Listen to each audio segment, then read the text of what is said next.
1 मार्च 2026 की ये बात है। करीब 34 साल का एक लड़का 18 महीने के बाद नौकरी से अपने घर आया था। लगभग उसने 4100 किलोमीटर का सफ़र तय करने के बाद जब घर पहुंचता है तो घर जाने के बाद सबसे पहले अपनी अम्मी से मिलता है, फिर उसके बाद अब्बू से मिलता है।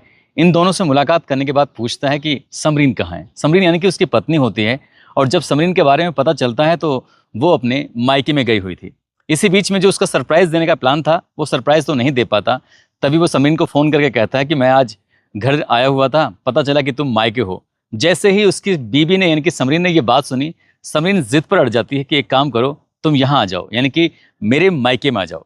और जब मायके बुलाने के लिए जिद करने लगती है तो कहता है कि आज तो रहने दो, एक काम करूंगा मैं कल आ जाऊंगा, क्योंकि ससुराल आज ही मैं वहां से आया हूँ सऊदी अरब से, और आज ही तुम्हारे यहाँ पहुंच जाऊं तो लोग तरह तरह की बातें कहेंगे।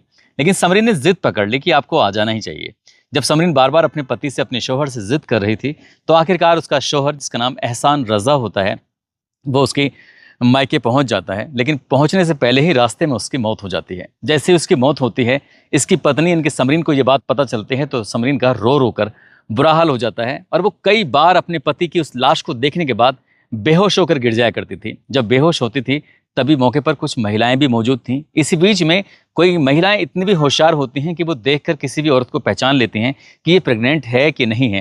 लेकिन एक महिला को थोड़ा शक होता है तो फिर बात डॉक्टर तक पहुंचती है। और जब बात डॉक्टर तक पहुंचती है तो उसकी प्रेगनेंसी का टेस्ट कराया जाता है। और जो प्रेगनेंसी का टेस्ट होता है तो पता चलता है कि समरीन सचमुच 2 महीने की प्रेग्नेंट पाई जाती है। उसका पति 18 महीने से बाहर था, और उसका पति बाहर होने के बावजूद भी वो 2 महीने की प्रेग्नेंट कैसे हो सकती है। ये सवाल अब चारों तरफ फैल जाता है। जिस बात को लोग हादसा मान रहे थे वो हादसा नहीं था बल्कि कत्ल था।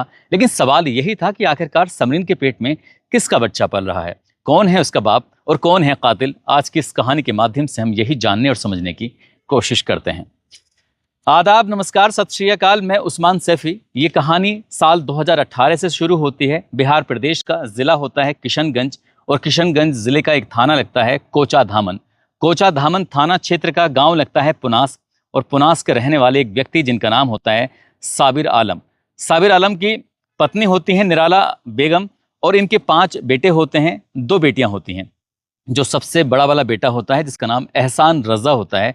एहसान रजा ने 12वीं की परीक्षा पास कर ली थी, और पास करने के बाद उसे कोई नौकरी तो अच्छी मिल नहीं पा रही थी। बस वो मेहनत मजदूरी ही किया करता था, किसानी किया करता था, या खेती बाड़ी में जो भी अपना माँ बाप का साथ देना होता था वो दिया करता था। एक दिन वो अपने पिता साबिर आलम से बोलता है कि अब्बू, अगर आपको कोई ऐतराज़ ना हो तो मैं सऊदी अरब जाना चाहता हूँ। उसके अब्बू ने कहा कि हमें क्या ऐतराज़ होगा, अगर तुम सऊदी अरब जाना चाहते हो तो चले जाओ आराम से। तो साल 2018 में वो लड़का एहसान रजा सऊदी अरब चला जाता है। और सऊदी अरब जाने के बाद वहाँ बच्चों का हॉस्पिटल होता है, और बच्चों के हॉस्पिटल में वो वार्ड बॉय का काम किया करता था। सब कुछ उसकी ज़िंदगी में ठीक चल रहा था। जो पैसे कमाता था वो अपनी अम्मी को और अपने अब्बू को दे दिया करता था। और ऐसे करते करते साल 2024 कब आता है पता ही नहीं चलता। एक दिन उसने अपने ख़ास रिश्तेदार से कहा कि अब मेरी शादी की उम्र हो रही है, या बिल्कुल शादी की उम्र निकल जाएगी तभी तो मेरी शादी कराओगे क्या। उसके रिश्तेदार ने कहा कोई बात नहीं, हम लड़की ढूंढते हैं। और बहुत जल्दी ऐसा मौका आता है कि लड़की ढूंढ ली जाती है। ये लड़की होती है उसके गांव यानी कि पुनास गांव से लगभग 25 किलोमीटर दूर पूर्णिया जिला लगता है, और थाना लगता है रोटा। रोटा थाना क्षेत्र का गांव लगता है दो मोहनी। दो मोहनी की रहने वाली 10वीं पास एक लड़की, इसका नाम समरीन होता है। समरीन के 4 बहनें होती हैं, एक भाई होता है। ये समरीन अपने घर में सबसे बड़ी थी, जैसे का एहसान रजा अपने घर में सबसे बड़ा होता है। दोनों परिवार लोग आपस में बातचीत करते हैं, एक दूसरे को देखते हैं, और देखने के बाद इस रिश्ते पर मोहर लगा देते हैं। और तारीख तय हो जाती है 30 मई 2024। दोनों की धूमधाम से शादी हो जाती है। सब कुछ ठीक चल रहा था, बढ़िया चल रहा था। लेकिन जो उसकी लड़के की छुट्टियां होती हैं एहसान की, क्योंकि वो सऊदी अरब में जॉब कर रहा था, नौकरी कर रहा था, बस वो अपनी पत्नी के साथ 3 महीने का समय ही बिता पाता है कि उसके अब जाने का वक्त आ जाता है। वो अपने यहाँ से यानी कि अपने घर से सीधा चला जाता है सऊदी अरब। 3 महीने पत्नी के साथ रखे। अब उसकी पत्नी ने हालांकि रोकने की कोशिश भी की, लेकिन वो लड़का कहता है कि यहाँ रहूंगा तो उन्हें उतने पैसे नहीं कमा पाऊंगा, इसलिए मैं वहां से पैसे भेजता रहूंगा, और पैसे जब भेजूंगा तो उन्हें इकट्ठे करते रहना। इकट्ठे करने के बाद हम अपना खुद का अलग घर बनाएंगे। इसलिए उसने पैसे भेजता रहा, अपनी पत्नी के खाते में पैसे इकट्ठा करती रही, और उन्होंने एक ज़मीन भी खरीद ली। 3 कट्ठा ज़मीन थी, वो 3 कट्ठा ज़मीन खरीदी। जिंदगी में ठीक ठाक चल रहा था। हालांकि जब समरीन अपने शादी के बाद ससुराल में कम रहती थी और मायके में समय ज़्यादा दे रही थी। क्यों? क्योंकि घर वालों को भी कोई ऐतराज़ नहीं था कि उसका पति जो सऊदी अरब में रहकर अपनी नौकरी कर रहा था। यह अगस्त 2024 में सऊदी अरब जाता है और 21 मार्च 2026 को जब ईद का वक्त आता है तो ईद के वक्त से पहले ही उसने फैसला कर लिया था कि किसी को बताएगा नहीं और चुपचाप करीब करीब 18 महीने के बाद वो अपने घर जाएगा, अपनी माँ से मिलेगा, अपनी पिता से मिलेगा, अपनी बहन भाइयों से मिलेगा और अपनी पत्नी के साथ भी वक्त बिताएगा। जब वो 1 मार्च 2026 को दोपहर 1 बजे के आसपास आता है और इस बात का जब समरीन को पता चलता है तो समरीन जिद करने लगती है कि आप एक काम करो, यहाँ आ जाओ।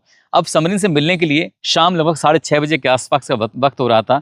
उसने अपनी बाइक उठाई। बाइक उठाने के बाद वो हेलमेट वगैरह लेता है और वो अपनी पत्नी से मिलने के लिए अपने गांव से लगभग 25 किलोमीटर दूर दो मोहिनी जो गांव लगता है उसकी तरफ निकल जाता है। लेकिन वो वक्त पर नहीं पहुंच पाता। जब नहीं पहुंचता है तो इधर समरीन परेशान हो जाती है और जैसे ही समरीन परेशान होती है तो समरीन ने सबसे पहले अपनी देवरानी को फ़ोन किया और देवरानी को फ़ोन करने के बाद उससे कहा कि जो वकी अख्तर की पत्नी होती है कि ये वहाँ से निकले थे मेरे पास आने के लिए लेकिन आए नहीं हैं। मैं समझ नहीं पा रही हूँ कि आखिरकार कहाँ रुके हैं, मेरा फ़ोन भी नहीं उठा रहे हैं, बहुत देर से परेशान हूँ। जैसे ही वकी अख्तर की पत्नी ने ये बात सुनी, वकी अख्तर से ये बात कही जाती है। वकी अख्तर अपने पिता साबिर आलम के पास पहुँचता है और साबिर आलम से निराला बेगम तक बात पहुँचती है और पूरे घर परिवार में ये बात आग की तरह फैल जाती है। उसके बाद फिर लोग आपस में बातचीत करने लगते हैं, इकट्ठा होते हैं। इकट्ठा होने के बाद सबसे पहले कोचा धामन जो थाना होता है वहाँ पहुँच जाते हैं और पूरा वाकया बताते हैं कि साहब हमारा जो भाई बेटा है वो 18 महीने के बाद सऊदी अरब से आया था लेकिन उसका कहीं आता पता नहीं चल रहा है, फ़ोन उसका रिसीव नहीं हो रहा है, फ़ोन चल रहा है। अब ऐसी स्थिति में पुलिस ने इस मामले को गंभीरता से लिया। गंभीरता से लेने के बाद उसका जो नंबर था वो सर्विलांस पे लगाया, साथ ही उसकी लोकेशन को ट्रेस करना शुरू कर दिया। और जैसे ही इस एहसान रज़ा की जो लोकेशन को ट्रेस किया जाता है तो ट्रेस करने के बाद पता चलता है कि पूर्णिया ज़िले में रोटा थाना लगता है। रोटा थाना में मल्हारा मदरसे के पास पश्चिम पुराने कलवर्ट में एक पुलिया है। पुलिया के इर्द गिर्द की ही लोकेशन पाई जाती है।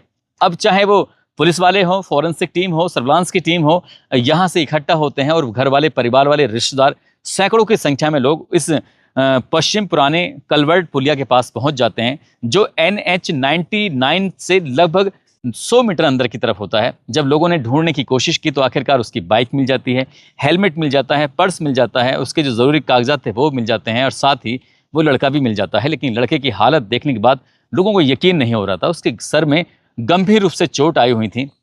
अब ये नहीं समझ पा रहे थे कि ये हादसा है या किसी ने उसको मारा है, लेकिन इतने लंबे समय से ये बाहर था, आखिरकार इसे क्यों मारेगा।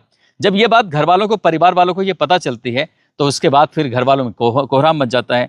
परिवार के लोगों का रो रो कर बुरा हाल हो जाता है और सबसे ज़्यादा परेशान हो रही थी उसकी पत्नी, जिसका नाम समरीन होता है। समरीन इधर परेशान हो रही थी। जो उसका पिता होता है साबिर अली ने इसमें अज्ञात में FIR दर्ज करा दी, एक शक जाहिर करते हुए कि बेटे के साथ ही कोई हादसा नहीं है बल्कि किसी न किसी ने उसके साथ कुछ ना कुछ गड़बड़ की है। रात 11:45 के आसपास 1 मार्च 2026 को उसकी लाश मिल जाती है। पुलिस इस मामले की जांच पड़ताल में जुट जाती है। एक तरफ तो पुलिस जांच पड़ताल में जुट जाती है, दूसरी तरफ जो उसकी पत्नी होती है वो बहुत ज़्यादा रो रही थी और रोने की वजह से जो घर घर में इस बात की भी चर्चा होनी शुरू हो जाती है कि समरीन कितनी बदनसीब महिला है कि 18 महीने बाद अपने पति से मुलाकात करती है और महज 3 महीने तक वो अपने पति के साथ ही निभा पाई और उसके बाद इसके साथ ऐसा कैसे हो सकता है। वो बार बार बेहोश हो रही थी। बेहोश होने के बाद एक महिला डॉक्टर उसके पास जब जाती है, जाने के बाद उसकी बॉडी के बदले हुए सिम्टम्स को देखने के बाद उसने अंदाज़ा लगा लिया कि इसने कुछ ना कुछ गड़बड़ की है, यानी कि ये प्रेग्नेंट है। इसका जो पति है वो 18 महीने से बाहर है, लेकिन ये प्रेग्नेंट कैसे हो सकती है। उस महिला से बात निकली, फिर ये बात दूसरे लोगों में पहुंची, बात अधिकारियों तक पहुंच जाती है और अधिकारियों तक बात पहुंचती है तो फिर उस महिला का टेस्ट कराया जाता है कि मेडिकल कराया जाता है और जो मेडिकल कराया जाता है तो उसी से पता चल जाता है कि 2 महीने की प्रेग्नेंट है। अब उससे इसी बात का सवाल किया जाता है। एक तरफ तो पुलिस ने उसे सवाल किया, दूसरा जो उसका मोबाइल नंबर था उसको पुलिस ने उसका कॉल डिटेल रिकॉर्ड निकलवाया और साथ ही ये देखने की कोशिश की ये किससे ज़्यादा बातचीत करती है। तो एक व्यक्ति है, एक लड़का है जिससे ये बहुत ज़्यादा बात करती है, जिसका नाम है सिराज अंजुम। सिराज अंजुम के बारे में जब पूछा जाता है तो पता चलता है कि वो कोई और नहीं बल्कि घर परिवार का ही तो बालक है। उस लड़के से इसकी नज़दीकियाँ हैं, उससे इसकी दोस्ती है और इससे बहुत ज़्यादा बातें करती हैं और वो रिश्ते में चचेरा भाई लगता है। अब उससे इतनी ज़्यादा बातें क्यों होती हैं? पुलिस ने शक के आधार पर जो लड़का है सिराज अंजुम, उसको भी हिरासत में ले लिया। साथ ही जो उसकी दुल्हन होती है यानी कि एहसान रज़ा की, उसकी पत्नी यानी कि समरीन को भी हिरासत में ले लिया जाता है। अब इनसे सख्ती से बातचीत करना शुरू कर देते हैं। हालांकि इन्होंने आधे घंटे तक अलग अलग तरह की कहानियां सुनाई, लेकिन आधे घंटे बाद ही पुलिस के सामने, पुलिस के सवालों के सामने ये टूट जाते हैं। और जैसे टूटते हैं ये कहानी बताना शुरू कर देती है। ये कहती है कि शादी से पहले ही वो सिराज अंजुम से बेइंतहा प्यार करती थी, और ये इसका जबकि चचेरा भाई होता है, चचेरे भाई से ये प्यार करती है, उसी के साथ रहना चाहती थी, उसी से शादी करना चाहती थी, लेकिन समाज की वजह से, परिवार की वजह से, लोक लाज की वजह से ये बात कह नहीं पाती, और इसीलिए वो अपने परिवार वालों की मर्जी से शादी कर लेती है एहसान रजा से। लेकिन एहसान रजा के साथ साथ वो अपने इस भाई से भी मुलाकात करती थी, बातचीत करती थी। उसके लिए सोने पे सुहागा तब हो जाता है जब उसका पति सऊदी अरब चला जाता है, वो भी 18 महीने तक के लिए। जब 18 महीने तक के लिए चला जाता है, और ये बात जैसे ही सिराज अंजुम को पता चलती है तो सिराज अंजुम को बहुत खराब लगता है। वो अपनी बहन से कहता है कि अब तुम्हें, अगर ये जो लड़का है तुम्हारा, जो एहसान रजा पति है, वो तुम्हें टच करेगा तो उसे अच्छा नहीं लगेगा, बुरा लगेगा। और इन दोनों ने, बहन और भाई ने मिलने के बाद ये फैसला कर लिया क्यों ना उसे रास्ते से हटा दें। और रास्ते से हटाने के लिए उन्हें पूरी प्लानिंग की। उसकी पत्नी ने जिद करके अपने पति एहसान रजा को बुलवाया, और बुलाने के बाद जैसे कि वो घर या गांव के आसपास पहुंचने वाला था, उससे पहले ही उसका रास्ता रोककर सिराज अंजुम खड़ा हो जाता है। और जब खड़ा हो जाता है तो उसे अपनी बातों में लेता है। बातों में लेने के बाद उसके शरीर में भारी धारदार हथियार होता है, एक के बाद एक कई वार करता है। ऐसे वार करता है कि उसकी आंख निकल के बाहर आ जाती है, उसका भेजा निकल के बाहर आ जाता है, और उसकी मौके पर ही मौत हो जाती है। उसे वहीं छोड़ देता है। लेकिन कहते हैं ना कि कत्ल को कितने भी शातिर तरीके से क्यों ना कर ली जाए, या कोई भी अपराध कितने भी शातिर तरीके से क्यों ना कर ली जाए, इसके लिए चाहे कितनी भी पढ़ाई क्यों ना कर ली जाए, लेकिन कभी अपराध छिपता नहीं है, और अपराध को खोलने में ज़्यादा वक्त नहीं लगता। उसकी लाश मिल जाती है। लाश मिलने के बाद फिर पुलिस पोस्टमार्टम कराती है, और पोस्टमार्टम से भी यही पता चलता है कि इस भारी धारदार हथियार से एक के बाद एक कई वार किए गए थे, जिससे उसकी मौत हो जाती है। अब इस महिला को, यानी कि जो ये समरीन होती है, समरीन और उसके जो प्रेमी कहें या भाई कहें, इन दोनों को गिरफ्तार करने के बाद जब पूर्णिया जेल भेज रहे थे, जब मेडिकल टेस्ट कराया जाता है, तो मेडिकल टेस्ट में ये बात क्लियर हो जाती है कि वो सचमुच प्रेग्नेंट होती है। अब वो प्रेग्नेंट होने के बाद वो जेल चली जाती है पूर्णिया में। अब उसके पेट में एक बच्चा पल रहा है, बच्चा उसके भाई का है। जब हम ये कहानी सुना रहे थे तब ये तारीख थी 23 जुलाई 2026। तब भी ऐसी जानकारी प्राप्त होती है कि जो बच्चा है वो उसके पेट में ही है।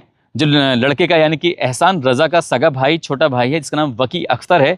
वकी अख्तर से मेरी जब बातचीत चल रही थी तो वकी अख्तर कहते हैं कि अगर समरीन अपने ही भाई से प्यार करती थी, अपने ही भाई के साथ रहना चाहती थी, तो वो हमें बताती, हम उसका तलाक करा देते, कम से कम ये हत्या तो नहीं होती। उसके भाई का कोई दोष नहीं था, उसको कमा कर पैसे देता था।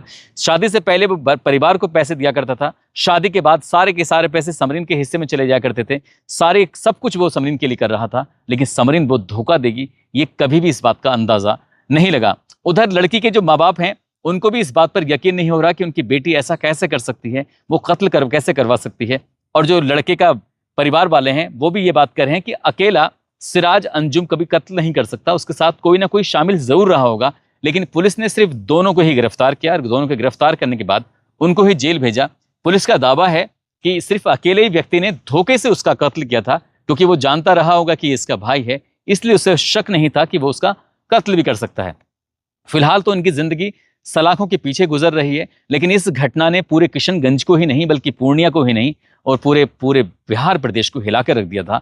लोगों को सोचने पर मजबूर कर दिया था कि एक लड़की अपने भाई से प्यार कर लेती है और अपने पति का वो कत्ल करवा देती है, बाकी की जिंदगी सलाखों के पीछे गुजरेगी। और ऐसा दावा किया जाता है कि जो बच्चा है वो पेट में पल रहा है, वो वहीं जेल में सलाखों में उसका हो जाएगा। उसके बाद उस बच्चे का क्या भविष्य होगा, क्या समाज उसको लाड़ प्यार करेगा, क्या नहीं करेगा, आप इस बात से भी सहज अंदाजा लगा सकते हैं। लेकिन एक बात जरूर है, जो बात पता चलती है, वो बात पता चलती है, बाप लड़की का भाई भले ही चाहे उसकी पैरवी ना करे, लेकिन माँ की बातों से ऐसा लगता है माँ अपनी बेटी को सलाखों से बाहर निकालने के लिए कोशिश जरूर करेगी। पता नहीं ऐसे लोगों के लिए कोई कोशिश क्यों करता है, नहीं करनी चाहिए।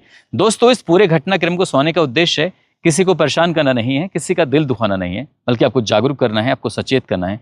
और जाते जाते विकास कुमार गुप्ता हैं, उत्तर प्रदेश गोरखपुर के रहने वाले हैं। आज इनका जन्मदिन है, इनको जन्मदिन की ढेरों सारी शुभकामनाएं, बहुत बहुत मुबारकबाद।